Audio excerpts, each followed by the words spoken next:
So guys, today for you guys, I want to talk about the fact that we are no longer going to be getting Shonen Jump promos over here in TCG America.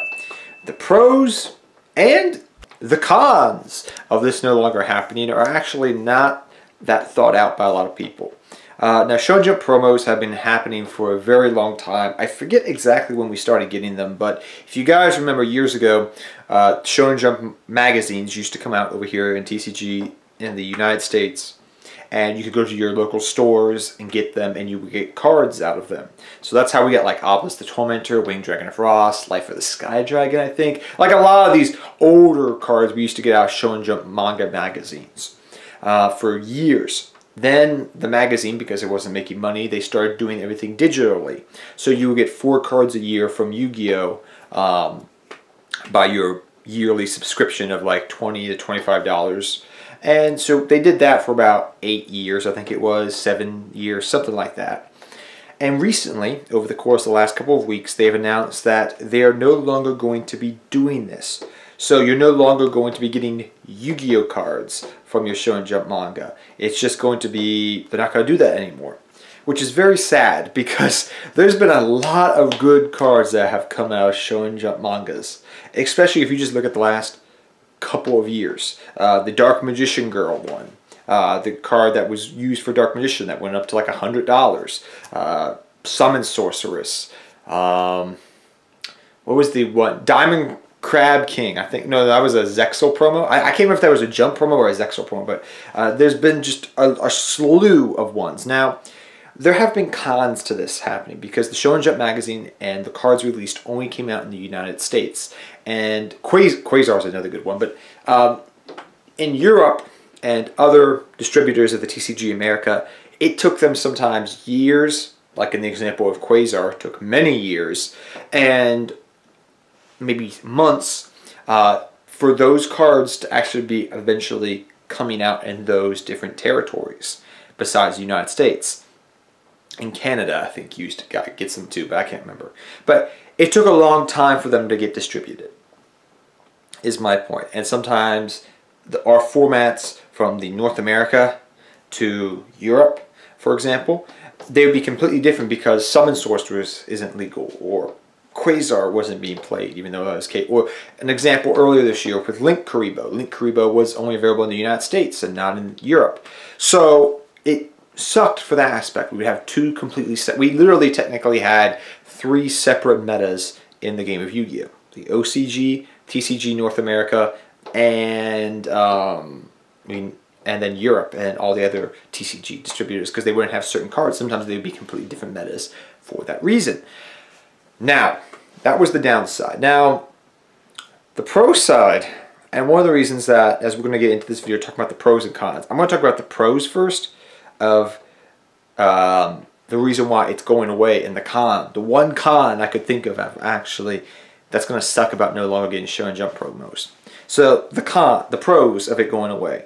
Number one, when these cards, we're no longer going to have separate metas. They pretty much have taken care of one meta for the most part, is what I'm trying to say. So you're no longer going to have you know, the European metagame be separate from the North America metagame. For the most part. This is not completely true because if you guys are not familiar with this, we still have one little bitty issue from what I have been told recently about that's still going to divide the Europe and North America card games. Maybe not so much the meta because there hasn't been that many impactful cards that have come out in it, but that is the Yu-Gi-Oh! Manga magazine, which releases cards over here in the TCG.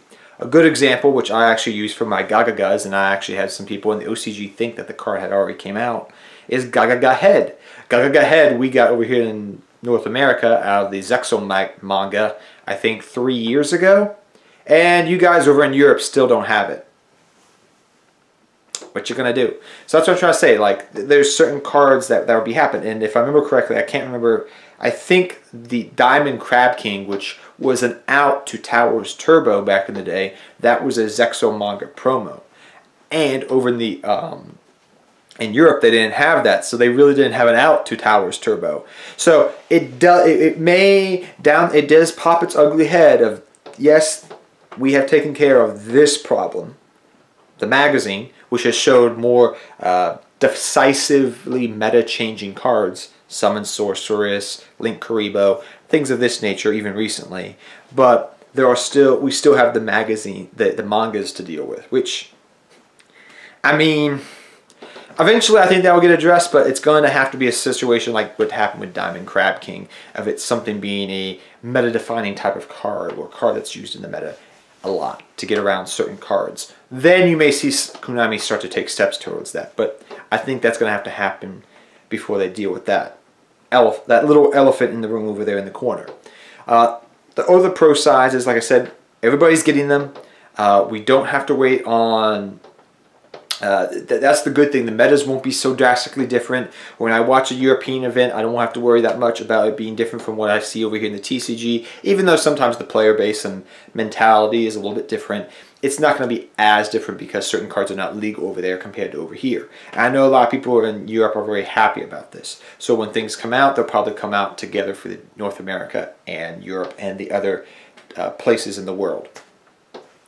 One of the major cons, though, that I want to mention about no longer having Shonen Jump promos is something that nobody except over in North America will understand. I've always said it's hard to gauge how to make money in Yu-Gi-Oh! Efficiently. Like, how are you going to make your, like, what's a good income way of making money in Yu-Gi-Oh! Besides vending, being a full-time vendor, or something of that nature. And I always told people, one of the most surefire ways to make money in the game of Yu-Gi-Oh!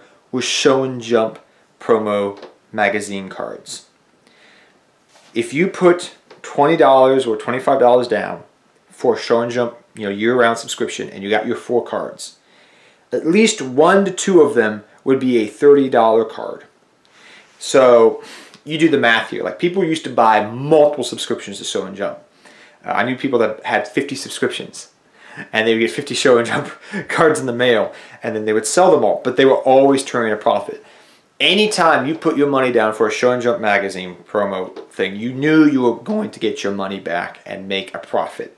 Some way, somehow, something was going to come out, or a card was going to maintain its value, and sometimes it didn't. Like, sometimes they were at least going to be, $10. And so, maybe not this card you would make money off, but the next one's coming out with Summon Sorceress, or LINKURIBOH, or QUASAR, or something like this, and people would always want it.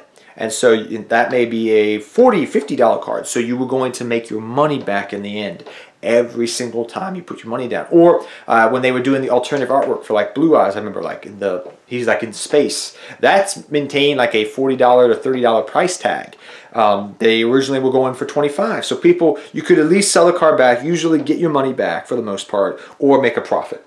It was always going to work out in the end. You were always going to come out in the positive. And it was the best investment I have ever seen in the game of Yu-Gi-Oh! To do and buy Shonen Jump cards. That sucks. There really is no good investing. I know that's a bad thing for players who couldn't get them over in Europe and everything, but it was a solid investment strategy, and a lot of people did it. I didn't do it, but I just knew a lot of people that did do it, and it worked out fairly well for them.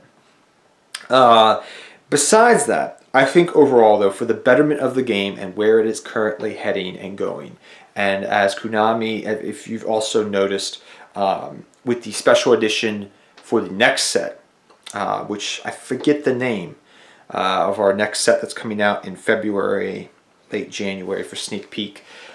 If you look at the special edition, which they announced recently, they're actually going to have, as the promo card, the Jump promo from the OCG, the White Rose Dragon card, which I thought, and many people out there thought, we weren't going to get this card for years, because if you guys are familiar with, a lot of times when Jump promos in the OCG come out, we either get them as Jump promos over here, or imports, and now that they've cut down on the imports, it's made it harder for stuff to come in from the OCG.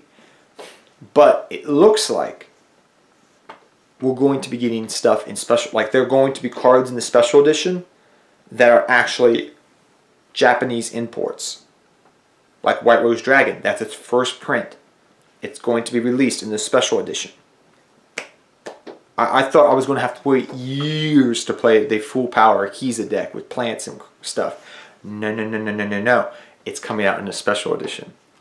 And I have a feeling they're going to start doing this more. So you're going to start to see, this overall is what I'm trying to say, is they're working with these magazine promos for over here in the OCG, coming in, and in the TCG. And overall, for the betterment and the health of the game, I'm happy with what they're doing.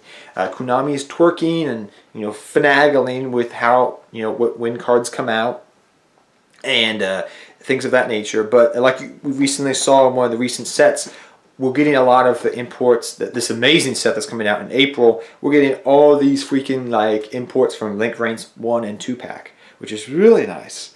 Like there's these. I feel like 2019. They're really trying to make the game better. And be it import-wise, be it with the promos, for jump promos, from OCG, TCG. Overall, I'm just very, very, very happy. But tell me your thoughts down below. Are you overall happy about this? There's no reason not to be happy, except if you're not making money anymore over here in North America. But yeah, till next time, take care, have fun dueling, good luck dueling, and I'll see you guys next time. Take care, everybody.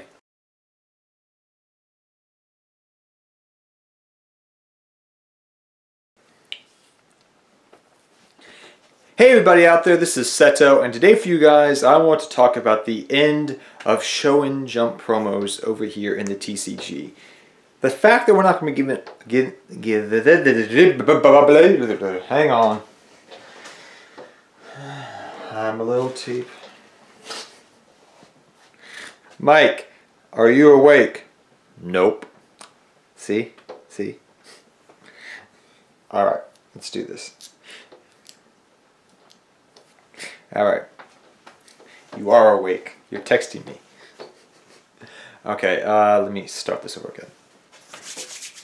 Hey everybody out there, this is Seto, and today for you guys... Oh, I'm so used to doing that.